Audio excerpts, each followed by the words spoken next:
Welcome to the Empty Netters podcast. Can you believe what this has become? There was a full 48 hours where I felt like I was like literally Superman. Jumbo loves playing Fortnite, so he gets on the sticks. Did TR show you the sauna cycle, or was that already? No, I invented that. Almost a year now that I haven't taken a body check. That's kind of nice. Finished tonight with some chicken fingers and a few Guinnesses, ran into you guys, and that's where this pod came to life. Ice is ready, and we are back with another episode of the Empty Netters podcast, brought to you by BetMGM. As you can see, we are recording remote, but that changes nothing. It changes none of the vibes. I am your host, Dan Powers. We got Sean Buffer, the Buff Man, in the studio, as always. And then over here, my co-host, a man who, if he's in a house with a pool in it, he believes he doesn't need to shower because the pool does the cleaning for him. Chris Powers. As always, that's true, by the way. I don't shower once during Coachella week. Not once. It's actually insane. I'm wet. It's water, dude. You get wet. If you get your body in the water, you've been cleaned. You've been cleansed. Do you feel that way with the ocean too? Oh, even more so. Salt water? Are you kidding me? Salt water is God's gift to man. The whole earth, Dan. The whole earth is salt water. So this guy over here doesn't wash his hands. Nope. Doesn't shower. Doesn't wash his hair even when he does shower. There's a chance that you are just a filthy person, dude. I'm a pig pen, dude. You are a filthy, filthy, dirty person. Speaking of dirty things, we got to get right into hot ice and start with a dirty hit. Lit the internet on fire last night. Let's get into it, CP. Dallas Stars, New York Islanders have a tilt last night. Kind of a boring game to start. Islanders get a 1-0 lead. Robo stays hot, ties it up. Islanders get a 3-1 lead.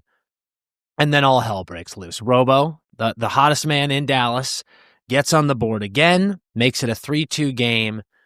And with the clock ticking down, Mikko Rantanen entering the zone just attempts murder on Alexander Romanov. Horribly, horribly terrifying hit. Scary stuff. He gets a 5-minute major, kicked out of the game immediately. What did you see in this one, brother? Similar to my penis, that hit was not that dirty. And you don't even need to... You don't even have to wash your hands after that hit, Dan. You could use that hit and then walk right out of the bathroom comfortably. Awful result.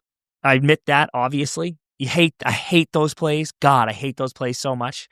And I'm sure he's feeling it today. I'm sure he probably missed some time, and that sucks. And God, how many times have you and I said it's kind of like I want people, if someone misses time, I want the person responsible to miss time too.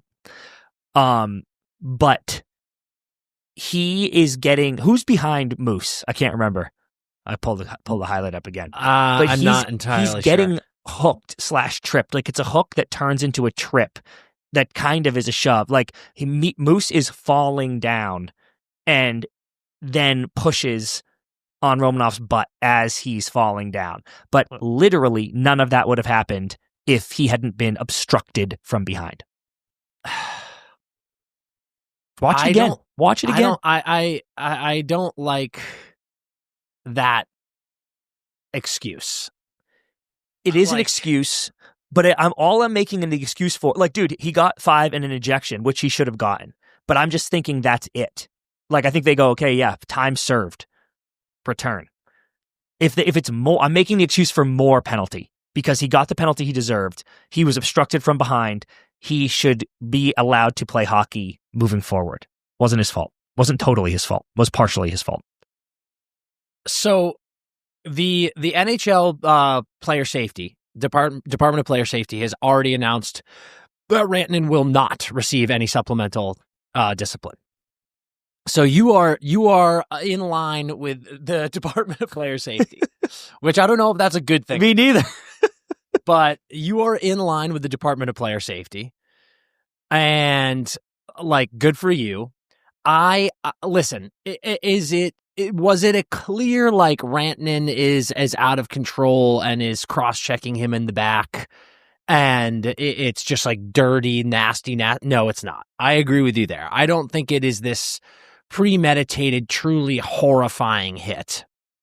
Now, that said, I'm going to need players to just be a little smarter when they're fucking barreling down on a defenseman with his back turned heading into the boards. That is what I didn't like about this hit. Like, you could see this coming from the fucking top of the circles. Bro, I'm so with you on that. Okay. So that is my issue with the play, is like Moose is a big fucking dude. He's coming down with a full head of steam, and Romanov has his back turned to him from the jump. Like it is like so clear that his back is turned. He's heading into the boards. And I know it's a fast game. I'm actually usually the biggest proponent of that. I'm always telling fans, like, the game is so fast. It's such a bang, bang play, bang, bang sport, bang, bang shrimp, bang, bang chicken. You're never really going to be able to slow yourself up.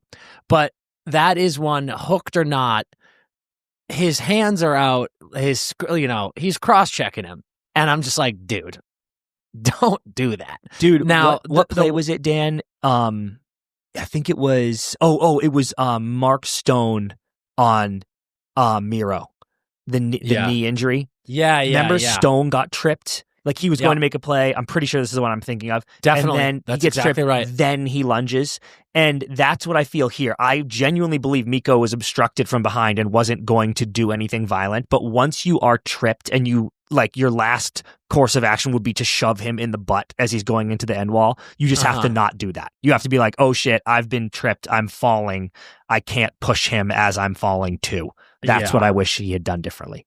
I'm watching it right now as we're talking, and I just think you're being a little too, like, I think it's Mayfield that hooks him a little bit, but I just don't think it's that much of a hook, man. But it changes his angle of attack, Dan. You're a golfer. It changes such an idiot. The angle of attack, in that he was forced to compress the ball into the end boards, and I wish he hadn't done that. What I don't like is it, like, he does turn. Like, Mayfield gets him and Moose turns, but then Moose's hands go out. And yes, I'm like, yes. That motion doesn't make sense. We got to stop that. Yeah. Pull those hands in, pal. Pull those hands in. 100%. So, which is why you get 5 in the game, and then we're done here. Pull the hands in. So, listen, as is always the case with these types of situations, the most important thing here is Romanov. We're hoping that he's okay. I did not like the way he looked on the ice. Awful. He was doing that, like, right. I mean, thank God he was moving immediately, but he was doing that, like, writhing around thing, and I'm worried that his collarbone is gone. Because the way he looked, the way his legs were kicking, that felt to me like oh, fuck me, this looks bad. Sometimes it's a wind, though. You know how when you're just like, yeah, maybe. Because, like, you can't breathe, and you're like, hope it's that. Yeah. So we'll keep an eye on what the situation is with Romanov. Hopefully he's back in action soon. But again, here we go. Rantanen is going to be playing on Thursday against the Canucks. No supplementary discipline. I think I'm with you that this is the right call. Good call, sir. However, you mentioned it earlier. I do sometimes think, I mean, listen, it was a 5-minute game misconduct. You gone, son. Mm-hmm. That was an infraction. Yeah. He's not seeing supplemental discipline, but if Romanov is hurt, I always stand by our idea that if you commit a penalty and hurt a player and they miss time, you have to miss the same amount of time. Because it's unlucky. It was an unlucky result. It was, but that is the result. That's the world we're living in. Yeah. So you got to deal with that. Yeah. A little bit more extra drama in that game too, with the finish, with the finale. They're on the PK, 5-minute major for the Islanders. They pull the goalie. Bang, bang, play again. Bang, bang, shrimp again. Play in front of the net. Jason Robertson cuts across the front of the net. He gets pushed by Pulock, I believe. He does come in contact with the goalie. And Wyatt Johnston scores. Everyone, the announcers, you can listen to it. The announcers are like, that's a good goal. That's not goalie interference. And goal gets called back, goalie interference. What'd you think about it? I hated it. And I hate this rule. This is such an a tired topic because literally everyone hates this rule, or no one knows what this rule is, which is why we all hate it. I think if there was more clarity, we would all be fine with it because, as you know, protect our goalies. Yeah, protect our goalies. And it wasn't even Sorokin, right? That was Riddick. And dude, it was Riddick. Riddick, he's my favorite human in this play. Yeah, he sells this so hard, and that's what I was about to say. I mean that in a good way. He gets tapped. Like, don't get me wrong, guys. Like, he gets hit for sure, but he fucking throws his leg out. He throws his stick over the net, like goes down Riddick, like he was shot. Dan. Yeah, like he was shot from the 400 section. Dude, Riddick, the sell job on that by Riddick was brilliant. Like, truly beautiful stuff. That's gamesmanship that I want. I want that from my Tendy. So I hated it. But I knew, though, everybody on TV was like, that's not goalie interference. And I was saying it's not goalie interference to Chris, but I guarantee this gets called back. And I was surprised more people weren't expecting that. I hate the call. I think he's completely pushed into him. That's Rob. I should watch it one more time because I'm kind of forgetting now. I saw it yesterday. Robertson's cut across doesn't start in the paint, is my memory of it. And then he gets pushed in. He gets pushed in, and it's like, I don't know what you want from me, dude. So I hated it, but and it sucks. Like, that should have just been settled in overtime. It's like if that goes in, Dallas wins. They go tie game, go to overtime, decide a winner. But instead, they're like, you lose. Good day. Yeah, I think my take on it is this. It was absolutely not goalie interference. And to take a quick pause and add an aside, we need to I know it's never going to be cleared up. It's the most frustrating thing in the world. But to me, it is so clear that if a defending player hits the forward, we're done here. Don't even look at it. It's like, agree. It's not difficult. So to Islanders fans, I will say, that was absolutely not goalie interference. That game should have gone to overtime. To Stars fans, I will say, I'm sorry that happened. That said, given the Rantanen hit, the Islanders deserve to win that game. They're on a heater. Fair. That was an ugly hit. Take the win. We'll move on, but not goalie interference. Going into some of the big stars in the game, we're talking about the Dallas Stars. Now we're talking about star players. The two young boys just stay hot, man. We had some late night games last night. We had the Blackhawks taking on Calgary, the struggling Calgary Flames. Hawks get a nice 5-2 win, and Connor Bedard caps off another hat trick with an empty net goal. You love to see it. And then, later on in the night, the Sharks get a big 3-2 overtime win, and who had all three goals, Christopher? Wow. One Macklin Celebrini. Can you imagine that his younger brother, who's 14, is better than him? It's the family's got good genes, baby. Sidney Sweeney and Macklin Celebrini. What a combo. What genes. Can you imagine the kid that they would make together? Jesus Holy Christ. Shit, dude. But let me tell you what, these two kids they're so electric. We won't spend too much time. I feel like we talk about them every week. We talk about the Hawks every week. We talk about the Sharks every week because these two guys are absolutely buzzing. And don't sleep on Will Smith. Will Smith is over here dishing up 5-star service like he's working at the fucking Ritz. It's unbelievable. Beauty. It's bringing absolutely out steaks. Ridiculous the way Will Smith is playing with Macklin, but Macklin over here, he's getting another hat trick. It's unbelievable. And just seeing it, right? Like, it feels like the era. This is Federer Nadal. This is Sid Ovi. They're pumping each other's tires because they love each other, but then they also are using each other as motivation. Bedard goes out, scores a hat trick. Macklin goes out, scores a fucking hat trick in OT. Only 3 goals scored in the game by the Sharks. You gotta be kidding me with that type of stuff. And this stat came out this morning. Macklin Celebrini is the 4th teenager in NHL history to hit 30 points in 20 games or less. The other 3 are Waino, Mario, and Sid. Decent foursome out on the golf course to be in right there. Decent. Dude, and doesn't it feel like, and we should throw, how old's Bedsy? 20? 20. Yeah, so like he's got 29 points, I think. We throw him right in this conversation. We've said so much great things about Macklin the whole time, but Bedard this year, and I can't even, the limit does not exist for how many good things should be said about both of them.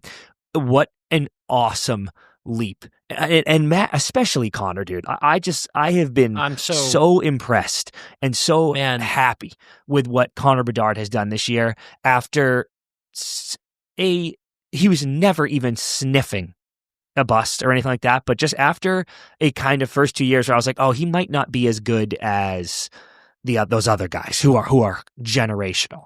And he absolutely is. And a ton of credit to him for not ever doubting himself over those first 2 years, right? Where it's like, you're watching Mack be incredible and you're like, fuck, dude, I'm getting left behind. And he put in the work and it's showing this year and it's fucking awesome. Yeah, you said it so perfectly. I'm so proud of the kid. It's unbelievable to see the way that he has.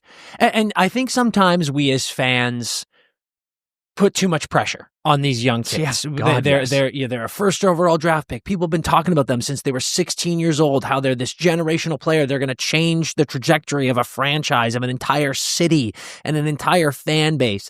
And then when they don't light the world on fire like Sidney Crosby in their first year, people go, what the fuck's going on here?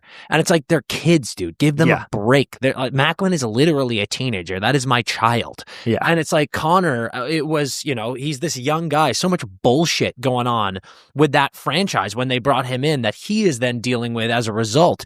And the fact that he is at the young age of 20 years old, just turned 20 in July, he's got this new attitude. You see the way he's smiling, the way he's snapping it around, the way he's not afraid of a microphone. Not that he ever was, but his personality's starting to come out. I think that this kid was put in a lab in a hyperbaric chamber and turned into a hockey mutant, and he wasn't really answering questions that well. He was kind of so dial focused, never eating sweets, never even going to Subway. The guy's like, I am a one lane. Yeah, don't talk to Sean about that, dude. You imagine no Subway?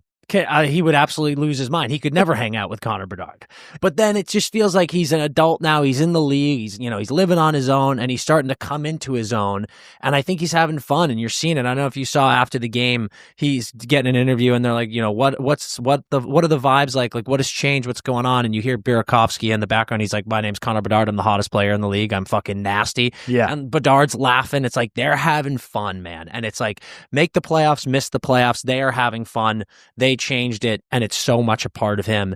And on the other side, in Macklin, you're seeing him after the game. He's wearing the shark tooth necklace with no shirt. And he's like, yeah, Revo said whoever gets the necklace can't wear a shirt after the game. So that's what we're doing. And then someone talks to him and brings up that stat. And they're like, you're amongst the company of some of the best players of all time. And he's like, I don't give a shit about that. That's not what I'm thinking. I'm just trying to be. And I'm just like, oh my God, dude, these guys, they are just in a zone. They are buzzing, and it's just phenomenal. You know who I think Bedard is? This is an insane comp, but I actually think it's fucking perfect. He is on the same arc as Bryson DeChambeau, where he was like a student of the game, right? Like a scientist of the game, and all he was focused on was the game and the chemistry set and never showing your personality, and it was hurting him. He wasn't delivering on all the promise. And then they said, dude, be chill, be yourself, be you. We love you. And then DeChambeau started to be himself, Bedard starting to be himself, and now both are at the top of their games, dominating against their field. Connor B. Shambo is what I will be calling Connor Bedard from now on, and it might take him right to a U.S. Open. That's all I'm going to say. How about that? Connor B. Shambo. How about that, folks? It's unbelievable. Another guy who's got good vibes that's fitting in Vegas. Talk to me about Mitch Marner, CP. Well, I wanted to bring up Vegas because they had lost. They beat the Rags last night, but here's what I want to talk about. The Leafs are in shambles, okay? And Tree Living's like, it's not Berube's fault. And I'm like, well, yes, it is, but it's also everyone's fault. And that, I always tell you I'm 1 year off of every prediction. Yeah, you and are. Like last year, I was like, the Caps are going to struggle. You get too horny, dude. Like you can see something, but you don't let it play out. I see the trends, dude. I just can't wait. You just don't let it play out. Exactly. Yep. So it's like the Caps are going to struggle. And then like they win the fucking President's Trophy. And I'm like, And now this year I'm like, see? I told you. And then I was like, the Berube thing was not the solve for Toronto. He's not just going to go play tougher and then they're going to be good. And then last year they were fucking awesome and they almost beat the Panthers. And now they're in shambles and I knew it. Yeah. Anyway. I do want to give stick taps to Willie Nylander with an absolutely disgusting overtime goal last night. And also, he is the best player on that team. And if you don't think so, you don't have a brain. You have a dump in your pants. So the Marner thing has been crazy in that direction, but I wanted to look at it in the Vegas direction. And what was that fucking stat? Mitch Marner is the fastest to 20 points for a first-year player in Vegas franchise history. Yeah, it's like the weirdest phrased stat, but it is a stat. Yep. So that's cool. He has 4-17 for 21 in 19 games, on pace for 91 points. That's a hell of a season. Well, I'll just stop there for a second. That's a hell of a season. He's second on the team behind Jack, but they have had a very bad November. They beat the Wings 1-0, but then they lost to Tampa, lost to the Ducks, lost to the Panthers, lost to the Islanders, beat the Blues, no offense, lost to the Wild, and then they beat the Rags last night. So Mitch Marner's over a point per game. They're 9-4-6 and second in the Pacific, which is very jumbled. Yeah. But Hill's hurt, Mark Stone is hurt, Willie Karlsson's hurt, which I think are credit to Vegas for like hanging still with all that problems. Yeah. You've got Ahsoka Tano in goal, like playing okay, actually. Carter Hart, which we're not going to get into, but like you've got someone in the wings, you've got Hill coming back healthy.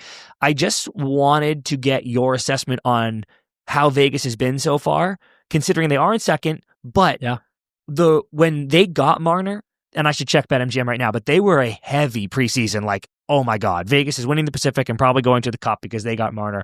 And so far for me, they look closer to what you and I were saying, where I'm like, they might have some defensive problems and I'm not sure they're going to be a fucking wagon like you guys are all saying. But what do you think? I think they're still fantastic. I mean, everyone forgets about the Petro situation. Like, that's obviously devastating. And then, to have Hill hurt, to have Stone hurt, Lausanne is hurt too. It's brutal, but at the end of the day, they're 1 point behind the first place Ducks. They're 4-3-3 in their last 10. Like, this has been a bad stretch, and they're 4-3-3. And they always kind of do this, right? At some point. Exactly. That was going to be my next point. Is they do always do this. They always struggle in like weird patches.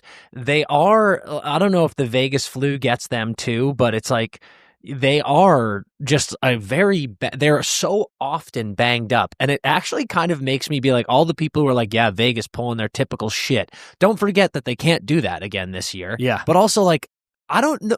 I don't know when we're going to stop saying they're typical shit. Like, they're just hurt all the time. The guys are hurt. It's November. Mark Stone's spleen's exploding and everybody's like, he's a pussy.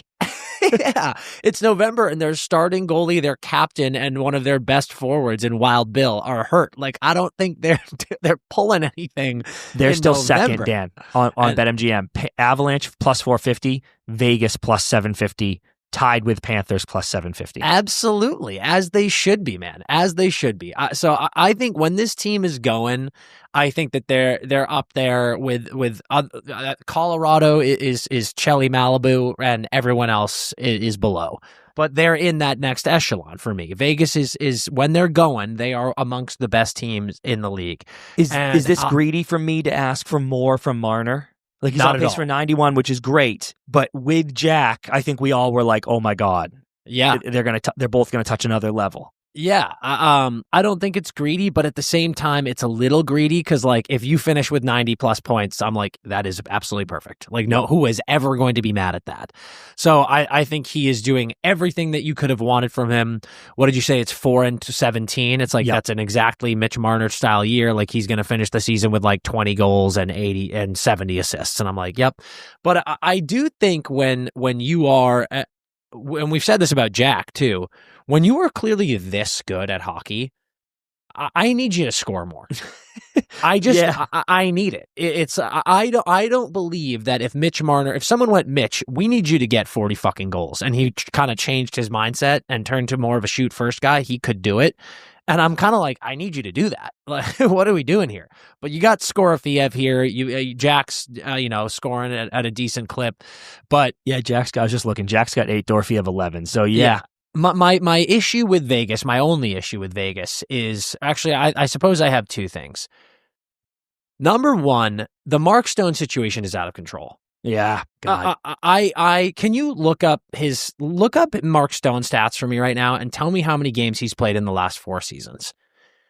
And as you do that, this guy is your captain. He is a top line player, power play guy. But I'm like, how how honestly can you keep relying on this dude when he is this fucking banged up? I've never seen a player this banged up in my life. All right, here's his numbers. Yeah. From what he got in the league. 80. No, just give me the last 4 years. Okay. Going in reverse from last year. Yeah. 66, 56, 43, 37. 55, 65, 80. Yeah. So, like, this guy is missing on average 30 games a year. Yeah. On average. That's tough. You're right. It's crazy. More. And so, like, I suppose what I'm trying to get at is, like, it makes me just be a little bit like, dude, at what point does this, like, start hurting you? Because, at some point you got to talk about Kenny. Like, you need line chemi here. And, like, you've got this guy at 9.5 for the next 2 years, and the dude's a fucking Band-Aid. Don't get me wrong, he's so awesome. I think he's such a good player, and he's such a good person. And I love him. But it's like, he's on for 9.5 this year and the next year. And I'm like, and this is stuff I don't know. I'm asking a question. Like, I wonder if the guys on the team are like, fuck, man, it blows every time he's in and out of the lineup. And I don't mean that from just you're obviously mad that your captain and one of your best players is hurt. I mean it from like it is hard to find rhythm when he's never able to play for too long. Yep. And then the other thing is goaltending. Adin Hill, we know how good Adin Hill is. Won a cup. Won them a cup, but at the same time, he has also been really hurt over the last 2 years, I'll say. And this Carter Hart thing is super interesting. He had his first start for the Silver Knights the other night, and we'll see. I believe it's December 1st he can play, and I am just, for a number of reasons, I am curious what that is going to look like if he becomes a player for them.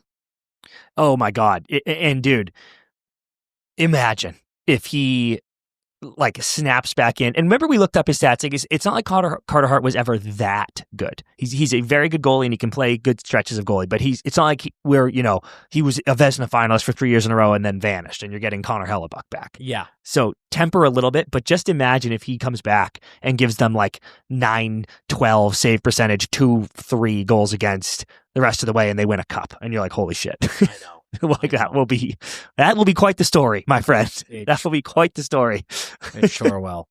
Okay, let's get into some jersey talk. We've got a couple of jersey talk things. Number one, Color Wars gave us the best picture of the season. Oh, dude. But the Detroit Red Wings and the New York Rangers wore their heritage. Was that what they are? I guess so, the yeah. Heritage jerseys. But we saw what do they call it in the NFL? Color rush?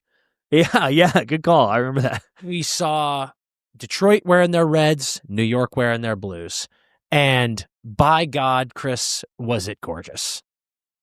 Was it gorgeous? And you know what's interesting? I love whites. I think some teams' whites are just so crispy. I think the Kings' whites are just utterly amazing. Sean, I see you fucking laughing. I love white jerseys. Yeah. Okay? I love white jerseys. Dad loves whites. I love whites. No, I love road whites, but this is a European football thing. It's like when Chelsea and Man U, Chelsea and Liverpool play. Yes, dude. They wear their colors. They wear their blues and their reds, and it doesn't confuse anyone. And I'm like, this is gorgeous. It was truly watching poetry on the ice. And then we had the bench clear and brawl thing, and that added to how spectacular it was as well. And I'm like, quick shout out Johnny Quick for not taking any shit, dude. Being Kevin Garnett. What are you going to shoot the fucking puck in after the whistle, dude? No free buckets, you bitch. Get fucked. That was awesome. That was awesome from Quickie. It's like, I think people are exaggerating. People are like 2 full seconds go by, and then Appleton shot wrong. The buzzer's literally still going as he shoots it. So it wasn't that late, but it was late. And Quick had every right to jump out there. But my point being, we got to do this more often. This should be I don't want to say it should be standard, but I'm kind of like, it should be standard. I almost think it should be, Dan. I almost think it should be like, you do this, like in soccer, you do this unless it's a clash, and then you wear your white. Like, Boston and Pittsburgh aren't doing this, obviously, but it's there are times where you totally can do it. Okay, so what I want to do is I want to crown the 3 best color matchups. Like, not necessarily our favorite jerseys, just like that looks so awesome on the ice. And then I also want to ban 3 color matchups, and not because it's black, like Pittsburgh, Boston, just because it's just like, ew, dude, you do not get to do that. So let's crack 3 right now. I mean, the GOAT is obvious. It's Detroit, Toronto. Yes. Like they are so classic and clean. Like Detroit is red and white. There's no flair anywhere. Toronto is blue and white. There's no flair anywhere. Like those 2 jerseys are meant to play against each other. There's no question about it. That's in top 3. I like that a lot. Maybe, and teams can stay in them. Like there can be another one, like Detroit can be in more. I do like that Tampa blue. Is there anything with that? I mean, they could play any other red team, like Tampa and Carolina. Carolina's Reds. That could look good. Actually, it wouldn't be that bad. You know what I think? I don't think it would work because I think Vegas rocks black pants, but Vegas Kings, like gold and black, could be really cool. But I don't black pants. Yeah, I think they got black pants, so it's no good. It's no good. What about like the Sharks teal? Oh, now we're going. And I almost want to go Flames because they're red, but they're like a more neon red than like a Carolina. Like like Sharks Flames might actually be a sick. They got red color pants. Like that would be a funny color rush for sure. Like, ooh, that's nice. Yeah, let's put that in the top 3. I like. So that we've got one. Wings, Leafs, Sharks, Flames, Wilds. Okay, Dallas is. They've got black pants. You can't forget about that. I know. That's what I was just worried about. Maybe the Hawks red is nice too. What about the Ducks orange? Oh, dude. Oh, wait, dude. Ducks and Sharks.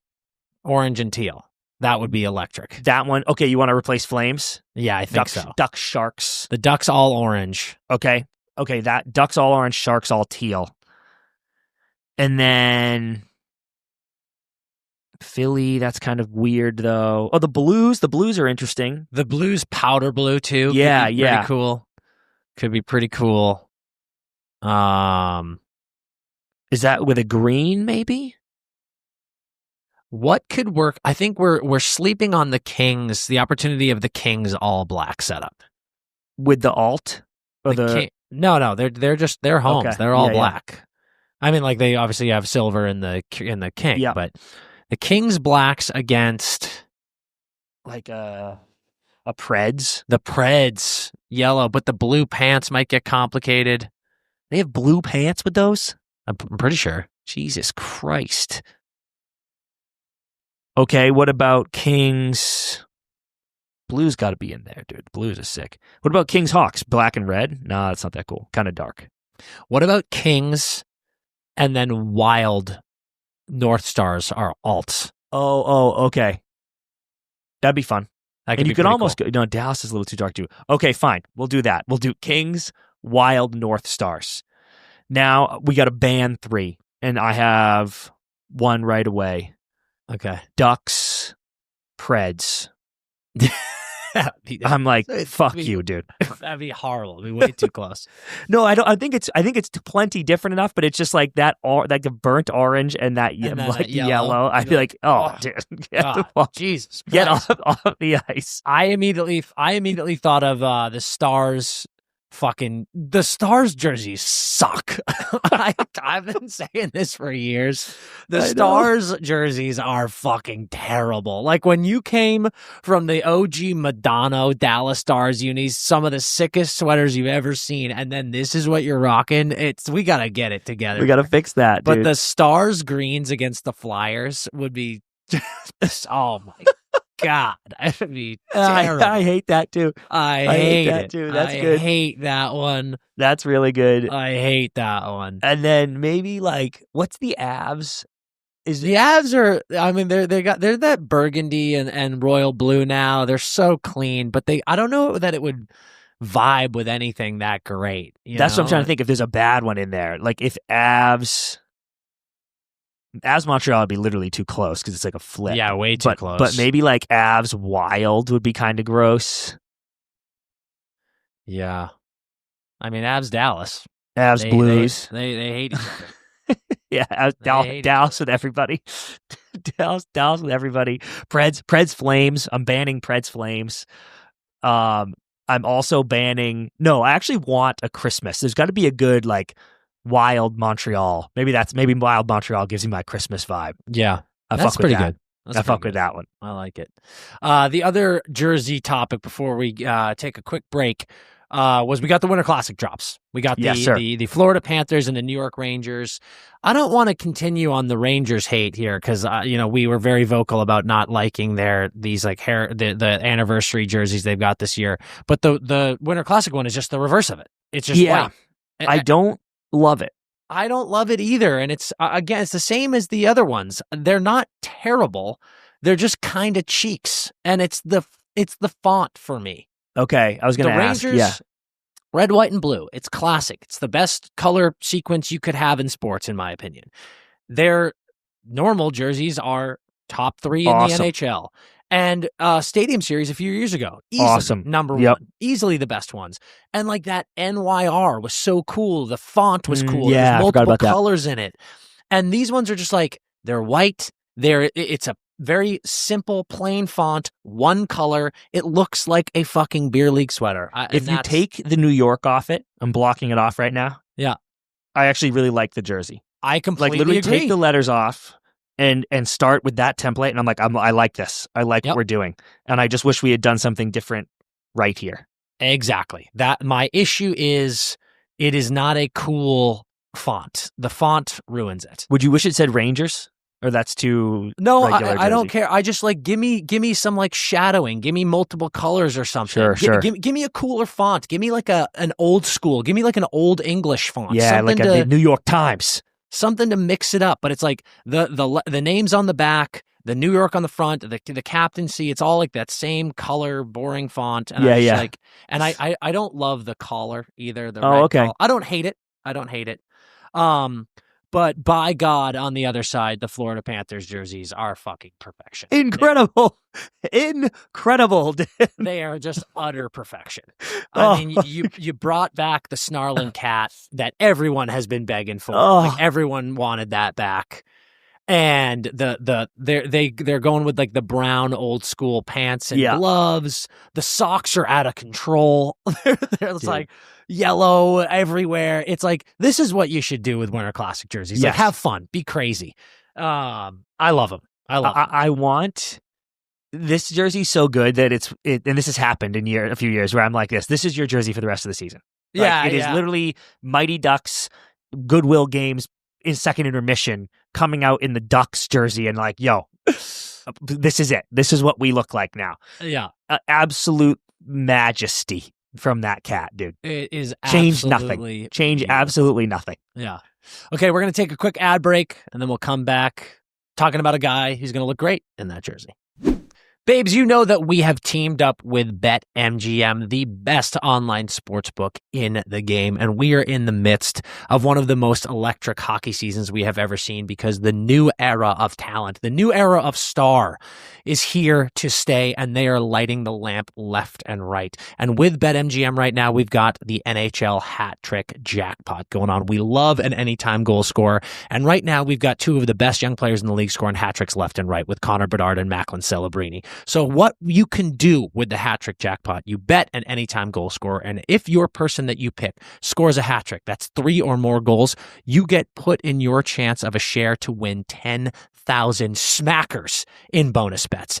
So this is the most obvious move in the world. We're going to get you signed up to BetMGM right now. You're going to use the bonus code NETTERS, NETTERS, and you are going to receive up to $1,500 in bonus bets if your first bet loses. You get that deal, and then you can get in on the hat trick jackpot. We're obviously taking Bedard and Celebrini. They're scoring hat tricks like Oprah's giving out cars. It's unbelievable. So get involved right now. Again, sign up with code NETTERS, NETTERS. You get all of those bonuses and benefits because BetMGM is taking care of you as always. We are back, and we are talking Panthers with their new Winter Classic jerseys. But we wanted to talk about one Panther who, in the midst of all the injuries and all the craziness down in Florida, is just carrying the torch and leading the charge at his young age of 37 years old. Brad Marchand, CP. How about the kid? Dude, it's just a joy to watch. And I've said this so many times. It's basically Tom Brady did this to me, but that was one of the first times where I was like, okay, I kind of just root for the guy. It's all right. The jersey's just laundry at the end of the day, no matter where I'm from. And I'm saddened that there are Bruins fans out there that aren't just having fun watching Marchand be the fucking man and on an injury-riddled Panthers team just be like, I got you. I'm this good. We're fine. Yeah. Get on my back again. Yeah. Anyway, he gets his thousandth career point on an empty netter. Special stuff. And there was a little buzz on the network, the NHL network, wondering if Marchand, if he retired today, is he a Hall of Famer? Not will he be a Hall of Famer, because I think even the panel there, and certainly you and I will agree, if he plays 3 more years at this rate, he will hit all the markers that you pretty much need. So I think I'm not even fighting 3 years from now, will he get in? Assuming good health, yes. If he retired right now, is he a Hall of Famer? And the panel was saying no, because 1,000 points isn't enough. It's usually kind of 1,200. And he's got the 2 cups for sure, but no individual awards, obviously, or anything like that, which I would push back on slightly about the shorthanded play. Like, I think that's actually special about him. But it is tough when you think about guys like a Big Walt or some other dudes that have been desperately trying to get in when you look at Marchy's resume right at this moment. Thoughts? It's a tough one, right? I'm obviously going to say yes, and I don't believe, and I pride myself on being as unbiased as possible, and I can't do that in this one. I am biased. Yeah. And I'm going to bang the drum for Brad. The good news is he's not retiring today. Yeah. So I believe that we have at least, I would say at least 2 more years after this of, let's call it, if he stays healthy, an average of 60 to 65 point Brad Marchand. So he probably does touch that 1,200 points. Yeah. And close, certainly. Yeah. And listen, like, let's say Florida wins in the next 3 years, this year, next year, the year after, and he's on that team and he has 3 cups, then I'm kind of like, he's an over 1,000 point, 1,000 game guy. He's been top 10 in Selke voting, I think, 4 times. He's got crazy shorthanded goal records for an incredible franchise. It's not like he's got the Kraken shorthanded goal record. You know, like he has the Boston Bruins record. And I'm like, we're really 3 cups and all that. And let's say he adds a gold medal if he makes Team Canada here, which if you're Brad Marchand, and we know how much Team Canada values veteran leadership, how important he was to that 4 Nations team, as both as a contributor on the ice, but also in the locker room. And he's playing this way. You're telling me you're not bringing him to Milano? Give me a fucking break, dude. So, he's going. He's going. The way he's playing he was going anyway, but the way he's playing this year, you got to be kidding me. So, you know, if it's right now, yeah, I could see it being no. But the good news is it's not right now. And I mean, dude, honest to God, CP, for me, if you add a gold medal this year, don't even talk about adding another cup.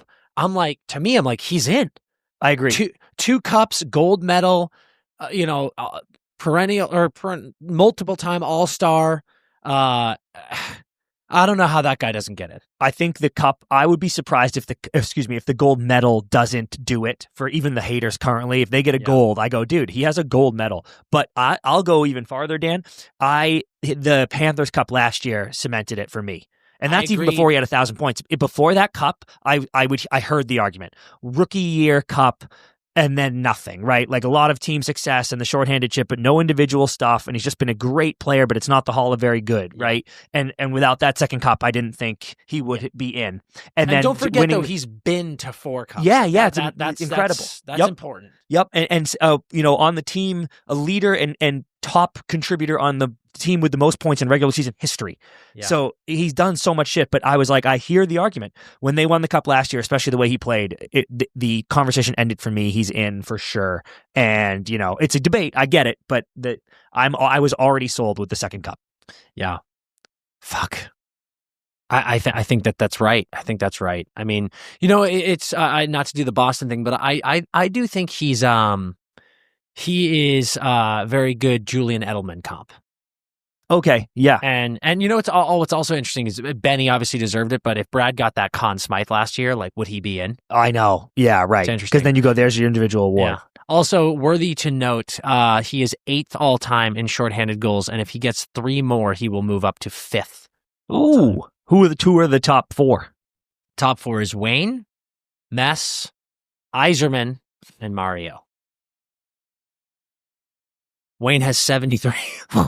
It's incredible. Incredible. Brad, okay, elite, and I think he's going to get there. Oh, he's already in. Another legacy question. I saw a tweet that said, which athlete defined the 2010s out of these 3? Leo Messi, LeBron James, Tom Brady. And then someone replied and said, Sidney Crosby was the best athlete of the 2010s. You are high. And I was like, oh, that's interesting. So I pulled some stats and I'm going to ask you. Yeah. 2010s, only that decade. LeBron, 3 MVPs, 3 titles, 3 finals MVPs, 1 gold medal. Yeah.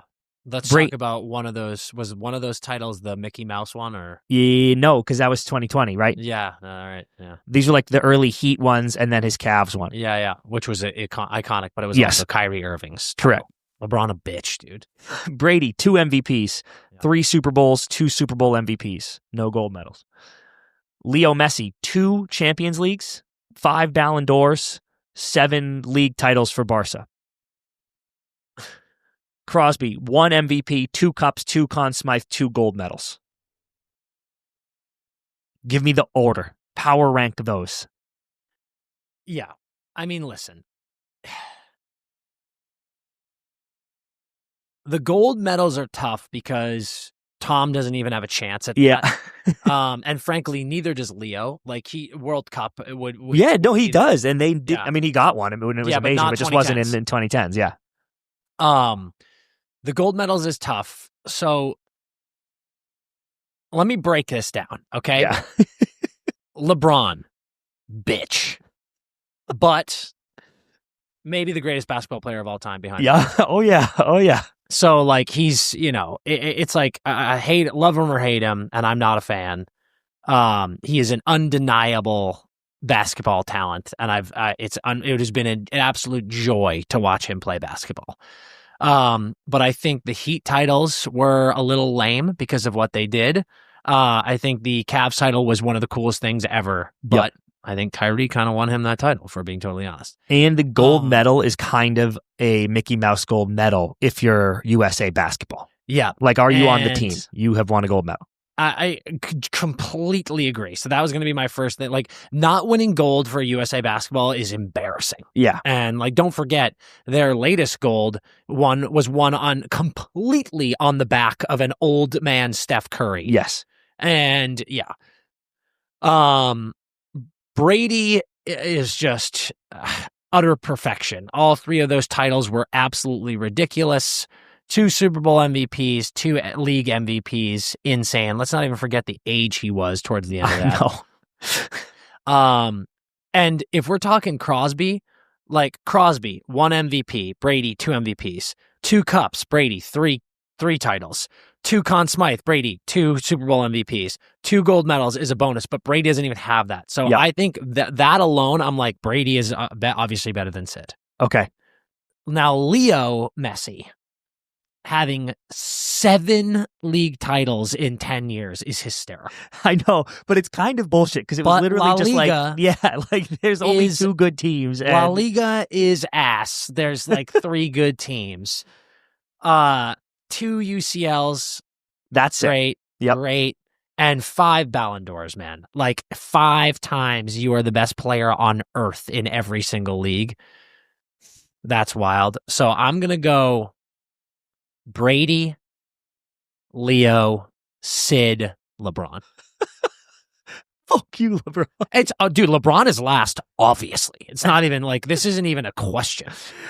Oh, man. I think you gotta go. LeBron got dicked by the Celtics so many times that he had to form a super team. Yeah. And they still lost. Lost. You're so right. I skew the La Liga title. Like, I don't even count those, or I'm like, whatever. Yeah. And I think this might be such a hater take, dude, but let me know if you agree with this. LeBron or McDavid right now, or frankly Brady a lot of those years, but let's say Mahomes right now or something, could have won MVP every year. They could have just gone, you're obviously the best player. Yeah. But in American sports, we don't really do that. We have, whether it's voter bias or we like spreading it around, but we kind of go, well, McKinnon had an incredible year this year too, so let's just give it to him because he hasn't won one and Connor has. Do you agree that happens? Yes, like for sure. Aaron Judge, they're like, oh well, we're gonna give. I know he won it, but there was a lot of talk like maybe they'll give it to Cal Raleigh just because Judge has won a bunch. I think we do that in American sports, and in European soccer they don't. They just go Messi because you're the best player. You're the best player. It's like Messi or Ronaldo were just trading Ballon d'Ors because they were like, you're the two best players. We'll just split these. Dude, like I will say, as much as I just shat on LeBron, there were a couple MVPs where someone else won the MVP, and I'm like, what are we talking? It's literally LeBron. LeBron should have won MVP for a decade straight. Of Correct. Like, obviously you're the best player in the league. He was literally the best. I think Harden won one where I'm like, yeah, what are you talking about? LeBron exists. Give it to him. So, like, Messi fans are going to fucking lose their shit, and I think Messi's fucking all time. Like, literally, possibly the greatest soccer player ever. But I do think the collection of MVPs are skewed because in European soccer, they just give it to the guy. Yeah. Whereas Brady or LeBron would have had more if they were just give it to LeBron every year, which is what they do in soccer. Yeah, it's true. Long-winded way of saying I'm also going Tom first. But then I wanted to go Sid second because I think it's just harder. I think it's just harder to do what he did than to do what Messi did. Yeah. And then I'll go Messi 3, LeBron 4. Yeah. If you can't admit, I don't care if you're the biggest Barcelona fan in the world, but if you can't admit that winning La Liga, if you're on Barcelona or Real Madrid, is much easier than winning other European football leagues, then you're a liar. You crazy. Okay, let's take a quick break and come on back with some of the best gambling picks of the week. I got a story about having a little mug root beer dog in you. And actually, the mug root beer dog stories come out even better. I just took this off my foot. This is no lie. I'm wearing my mug socks, which are absolutely incredible. These are some of the best socks I own, and shout out Mug, because people, if they see you wearing Mug tube socks, they go, he has a dog in him. There isn't even a question on earth that if I have a dog in me. And that is nothing compared to the dog I saw recently, because DP and I had a wedding in Cabo, little Cabo wedding, hockey player wedding. And Alice, sweet Alice, ran the New York City Marathon right before the wedding. DP flies to New York, watches her run the marathon, comes in right on the number of her goal, 26.2 grueling miles, then flies to Cabo and has to go to a wedding where we are dancing our pants off. And she's got her feet are bruised and her legs are killing her. Doesn't care, because she deep down has that dog in her, and put on a performance of a lifetime at the wedding, and it was inspiring. We all found the dog in us when we saw that dog growling in her, and I know that you can do the same thing. So the next time that you are craving something cold, something frothy, and packed with unapologetic flavor, my favorite is the no sugar, no caffeine mug, by the way, then you crack open a Mug root beer for yourself. And you can find Mug at your local store or head to www.mugrootbeer.com/find-mug to find out how you can get your paws on some Mug, and be sure to throw them a follow online at Mug Root Beer. Time to talk about the greatest thing that exists in hockey, and that is Bauer. And you know it's true. Bauer has been giving us the greatest gear in hockey from the very beginning of time.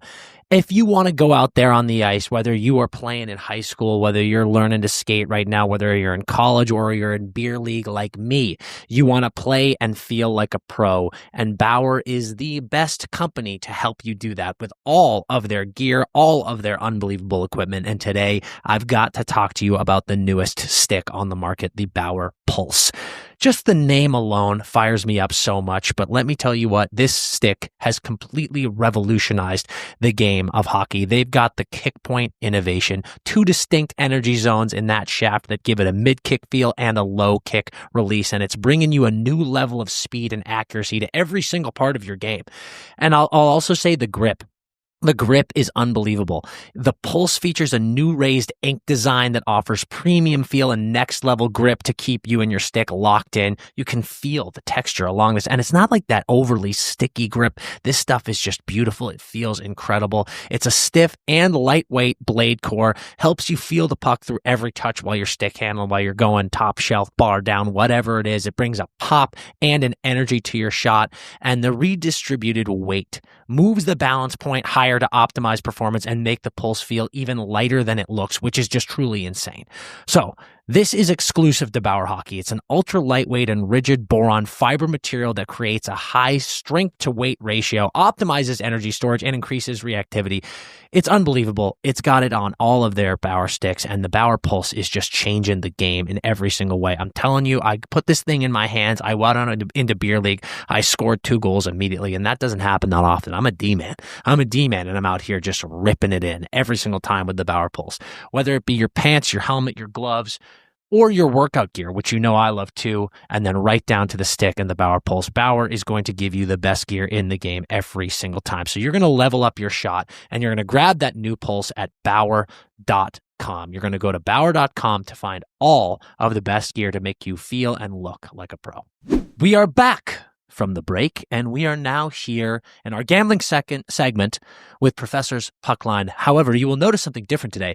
We will not be doing our absolutely beautiful English accents because our disgruntled, grumpy producer Edge said that we sound like clowns and no one will take the pick seriously, even though we're hitting at 50%. No, they win. We are hitting at 50% on all of our picks since the beginning of Professor Puckline, which is ridiculous. So, folks, if you want to make some money here, let's lock in. CP, let's recap the mega parlay of last weekend. I will also add, Dan, there's a chance that the wins were only coming from the accents. So if these tank, then Edge will pay the Edge price. will refund all of you. Everyone that bets this week, if these tank and they lose, I will send you Edge's cell phone number and you can call, you can text him into oblivion until he pays you the money back. And folks, if you're upset that you don't get to hear our ridiculous and hilarious English accents in this segment, direct your anger towards producer Edge, the Grinch himself.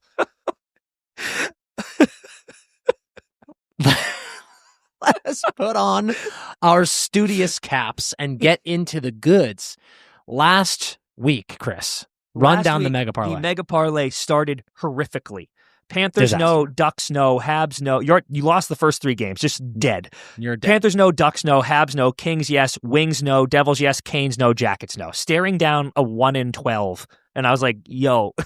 Yikes. Dan said we could do what we can always do worse. And I was like, we've done it. This might be it.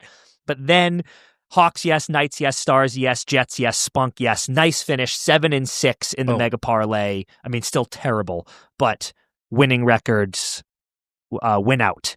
Yes. Which takes me right into the Friday fade. Now, the Friday fade was on a 3-game heater, and it's the most can't miss bet in hockey. We've really revolutionized the whole idea, and just realizing that when you believe you're right, you're actually wrong is the core, is the singular tenet of gambling. Correct. So we've really cracked something here. Last week, we said the Blues could never beat the Flyers, so we faded and took the Blues. And dude, coming on the 3-game win streak, seeing the Blues up 5-3 in the third, I was like, we did it. Buzzing. We did it again. We did it again. And then, of course, the fucking Flyers tied it up and then won in a shootout, destroying the fade. You hate to see that.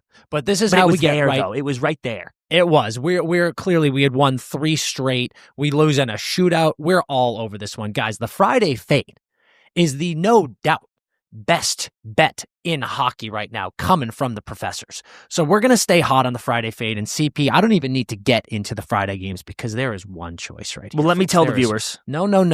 It doesn't matter. There is one choice. It doesn't matter. We picked the Friday fade. There is only one option. The only option for the Friday fade. I'm just processing it. There actually is. You're right. There is literally only one option for the Friday fade, and the answer is the Wild going into Pittsburgh. The Pittsburgh Penguins have been hot all season. The Minnesota Wild have been struggling all season, and they're going on the road into the Igloo. I know it's not the Igloo anymore, but it should be. It should be the Igloo. They're going on the road, and they're going to play the Penguins, who have been so great all year. They've got Sidney Crosby on their team, for God's sakes. You're telling me that is a game the Wild can win? It absolutely is not a game the Wild can win. Therefore, we will be taking the Wild to win. I cannot believe you think the Sabres can beat the Hawks. Are you out of your mind, dude? This is the only option. There's no universe where the Sabres can beat the Hawks. You know why people think that we're clowns in this segment? Is because there's an obvious winner that I just picked, and now you blow everything out of the water. Now nothing makes sense. Now no one can trust us. Everything is ruined because you're an idiot. They're both winners. You're just such an idiot. They're both winners. You can't lose, in fact. Yeah. We can take the Wild, but I'm telling you, that scares me. Because So for the first time ever, we're going to do 2 Friday fades. I love it. Dan, I love it. I love it because there is no way that the Sabres can beat the Hawks, the scorching Hawks. But there also is no way that the Wild can go into the Igloo and win. You're Correct. Right. There is literally no chance that either of those things happen. Double fade. Therefore, the daily double Friday fade, for the first time ever, is going to be the Minnesota Wild. Money line over the Pittsburgh Penguins, and the Buffalo Sabres money line over the Chicago Blackhawks. And if you would like to parlay those two, we're not going to stop you. Yeah, be my guest. We are simply not going to stop you. Let us get into CP, the Saturday Selly. Taking an anytime goal scorer on Saturday. Give them the slate of games. Dude, I also want to point out last week we took Bedsy, and the game before the Saturday game he scored, and then the game after the Saturday game he had a hat trick. Yeah. No goals on Saturday. But I was like, you rat pig, dude. You rat pig. We are so hot. We're all over it. We're all over it. Saturday Selly. Here are 3 I like. Our boy Cutter Gauthier. You know I like Cutter. A home. Cutter, home versus Vegas. Goal, Caulfield, home versus the Leafs. Struggling Leafs. And then Sam Reinert, home versus the Oilers because he lights up the Oilers. Wow. He really like that. He just sees that jersey and he scores. He scores 4 goals from his butt. I really like that. I really, really like that. I like Goal getting back on the board with Goal. We have a Saturday Selly win with Goal. What do you think about Zegras against against the Devils? But I was like, own goal? I feel like Z hasn't scored in a few games here. I also love Cutter. I really do love Cutter. I feel like Cutter is due. The answer might be Goal, though. He hasn't scored in a couple of games. I know. Leafs are so bad right now. They're horrible. Yeah. I actually really like all those, but we can't give 2 again because we get 2 fades. We got to pick one. You pick one. Those are I like. Selly. Add in Zegras. I like that too, but pick one of those 4.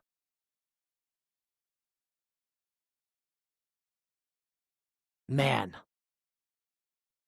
I think we're gonna have this is tough. I love all of them. For the people listening, if anyone wants to sprinkle, I love all these. These are all good bets. All of these. We've got a good goaltender matchup I think we're going to see in the Anaheim-Vegas game, but I like Anaheim. I like Cutter Gauthier. We haven't had pay dirt yet with Cutter Gauthier.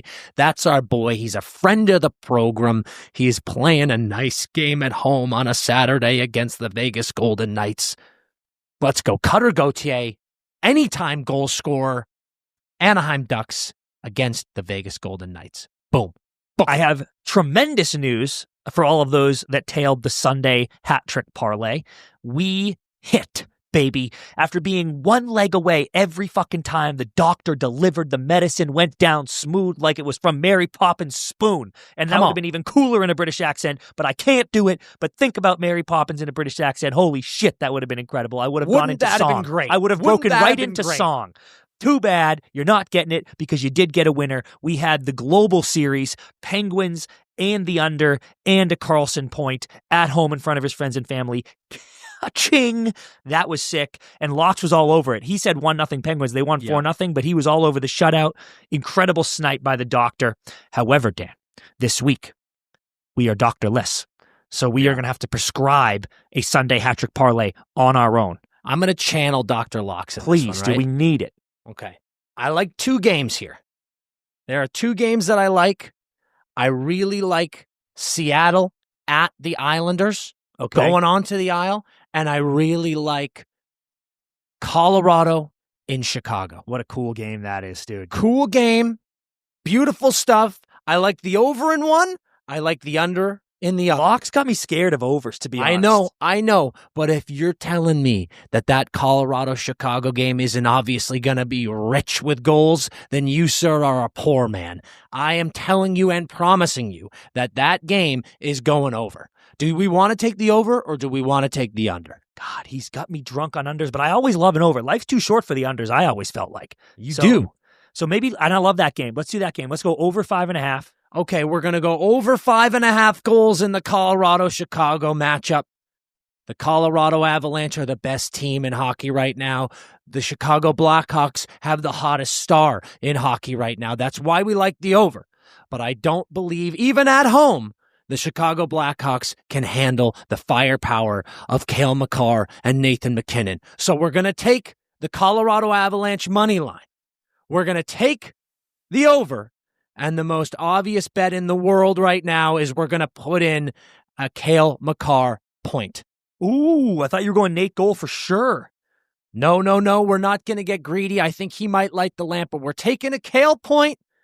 We're taking the Avalanche money line, and we're taking the over 5.5 goals.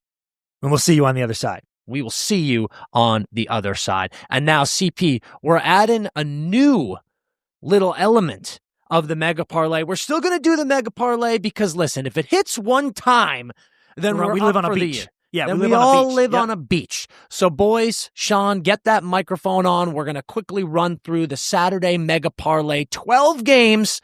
CP, which is our first one? I think it's trying to do the math. Sean, we would be starting with you if we were in studio. Okay, so here we go. Sean, Jackets at Wings. Wings. Yes, absolutely. Dan, Blues at Isles. It's going to be the Islanders. They're as hot as a stove that's just been turned off after you made eggs in the morning. Very good, Dan. Leafs at Habs. I'm going Habs. Leafs suck. Sean, Oil at Panthers. Stanley Cup rematch. Panthers. Oh, wow. Dan, Devils at Flyers. I think without Jack Hughes, they're going to continue to struggle. We're staying with all the home teams right now. I'm going to take... the Devils figuring it out. Wow, okay. Chris, Spunk at Penguins. God, the Spunk have done me so well. But I'm going Pens. Sean, Bolts at Caps. Bolts. Yes. Nice.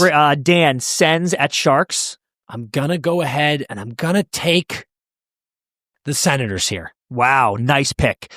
Chris, Avs at Preds. I'm going Avs. Sean, Rags at Mammoth. Rags. Dan, Stars at Flames. Stars. And Chris, Knights at Ducks. Wow, what a fun game. Top 2 in the Pacific. Give me Ducks at home. Quack. Quack, and a cutter goal. Mega parlay. We have Wings, Islanders, Habs, Panthers, Devils, Penguins, Bolts, Senators, Avs, Rags, Stars, Ducks. I'm considering changing to Oh Mammoth. my God. The second time ever. Dan's done it once. Now here comes Sean. We're changing. Which one was that? Mammoth. You took Rags It's at over Mammoth. Rags. Yeah, so we're going Mammoth. Okay, we've got to switch. Yeah. We're going Mammoth. We're going Mammoth in the Mega Parlay. And the new addition to the Professor's Puckline, because I know chasing 12 to 13 games every Saturday is a fool's errand. But again, we're only trying to win once all year. I understand that's a fool's errand, but some people want a more palatable parlay. So we are adding the every Saturday Mega Parlay and every Saturday Life on the Line Parlay. This one actually could win. How many games do you want to do, Dan? Let's go 4 games. Saturday, Life on the Line. We got 12 to pick from. Are we doing this together, CP? Or yeah, you and I. No, you and I are going to go. Here are the 4 games. Our life is on the line here. Okay, Life on the Line. You got to tell me teams that you like. Who's your first one? Avs over Preds. Avs over Preds. I absolutely love that pick. I think it's a no-brainer. Life on the Line. There aren't that many that feel like an absolute lock, but one that simply must be is gonna be Dallas over Calgary. Okay, yep, really nice. So we got Avs over Preds, Stars over Flames. Then I'm going Habs over Leafs. Habs over Leafs. I absolutely love it, and I'm going to finish out with the team that's maybe hot. Islanders, Blues, though. The team that has changed their vibes, Chris. Yep. I'm going to the Isle. I'm taking the Islanders over the Blues. Struggling Binnington. I love what's going on with Matthew Schaefer on the island. Islanders, Montreal, Colorado, Dallas. Life on the Line parlay. Life on the Line. Put that parlay in your pipe and smoke it, just like the doctor would say. That is it, folks. The bell has rung. Class is over. Grab your books, grab your bags, get the hell out of here. We'll see you next week. All right, those are your picks for the weekend. If you're not following the professors, you're a fool because we're trying to make you money. We're making ourselves money. So get in on this action. Get some money with us. It's awesome having money. We are going to end this episode with a game, Dan, a game of Connective Tissue. For the first timers, the new timers, this is a game where I give Dan a bio of one NHL player and then a bio of another NHL player. And their names meet in the middle. Dan gave me one epic one, which was Brandon Carlo and Logan Couture. Brandon Logan Couture. That is how you play. Dan, here are the descriptions. I have hints for you if it gets too hard. Are you ready, sir? I am. I was the 9th overall pick in 2019 and had a very promising start to my career, but I hit a few speed bumps and was traded to a new team. I'm finally producing the way everyone thought I would, even if I'm less creative with the puck in this new system. Then, I was the 1st overall pick and finished 3rd in Rookie of the Year voting. I've made 3 All-Star games but haven't had much team success. I will definitely represent my country in the Olympics and hopefully many more as I'm only 25 and one of the best players at my position. Whoa.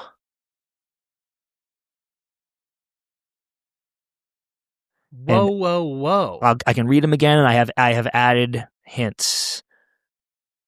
Okay, 2019 9th overall pick.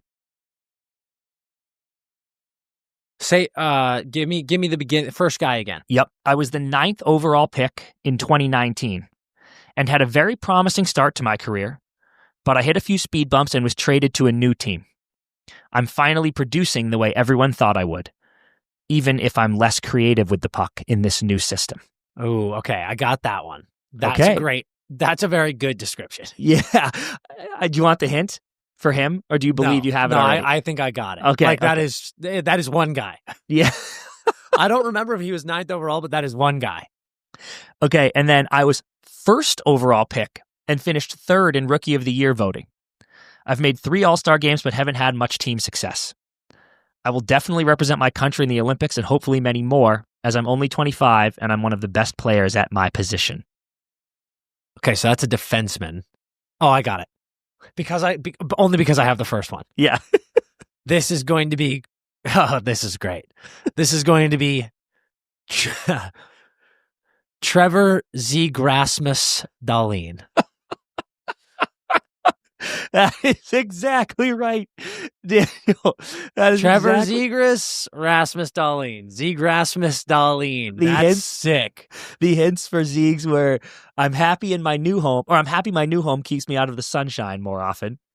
And Dahlin, if you couldn't get it, was, I was just going to say represent, and I will definitely represent my country of Sweden in the Olympics. Yeah. And hopefully in many more, because I was like, you'll get the 1st over. I couldn't give you D or Sweden because he was 1st overall. When they're 9th, no one remembers who went 9th. But if I said defenseman 1st overall or Swedish 1st overall, I was like, you're going to get it too fast. Yeah. So I had to withhold those. Good job, Dan. I love that he was 3rd in Calder voting. Come on, Ras. Yeah. Well, that's a beautiful game, and that's a beautiful episode. Unbelievable stuff from your boy CP. Guys, make sure to check out everything we've got going on. If you haven't seen episode 1 of the walk-on that we released with the LA Kings yet, do so. The unbelievable story of Sven Johnson coming back into hockey and joining the LA Kings organization. Insane.